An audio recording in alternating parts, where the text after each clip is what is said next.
Gentraga moslab qo'yganmiz. Buni xato qilyapmiz. Zavazkoy zakilovka ekan. O'shni yangali, ko'p yurmagan.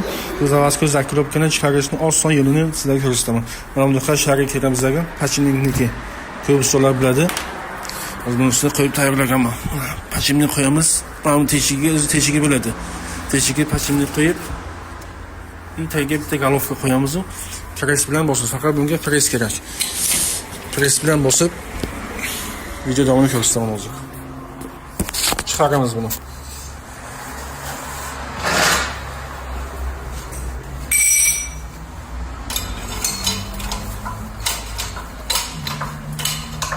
Faqat ehtiyot bo'lasizlar, taqqilab ketadi, o'zi juda ham baland.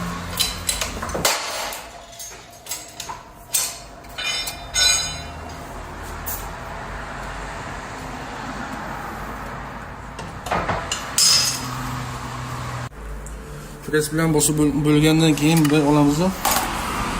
Bu yog'ini atrofı bilan bitlarimiz chiqadi. Mana shunday oson chiqarib olamiz, ko'rishingiz mumkin. Shunaqangi foydali videolarni yo'qotib qo'ymaslik uchun bizga obuna bo'ling, like bo'lsa esdan chiqmasin. Oldinlari buni kesib, severlik qilib olishardi. Buni oson yo'li.